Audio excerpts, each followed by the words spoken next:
ایک شہر کے بازار میں ایک اندھا فقیر بیٹھا کرتا تھا۔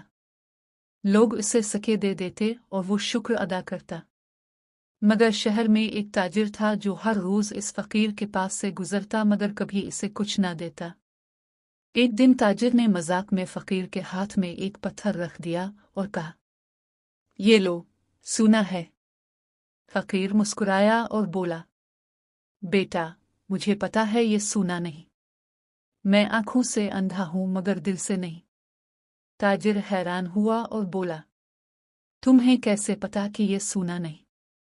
فقیر نے جواب دیا، کیونکہ سونے کے ساتھ ہمیشہ نیت کی خوشبو بھی آتی ہے اور تمہاری نیت میں مذاق ہے۔ یہ سن کر تاجر شرمندہ ہو گیا۔ اس نے فوراً اپنا تھیلا کھولا اور فقیر کو ایک سونے کا سکہ دے دیا۔ فقیر نے دعا دی، اللہ کرے تمہاری نیت ہمیشہ سچائی اور خیر سے بھری رہے تاکہ تمہارا رزق کبھی ختم نہ ہو۔ اس دن کے بعد تاجر نے سچائی اور نیک نیتی کو اپنی زندگی کا اصول بنا لیا۔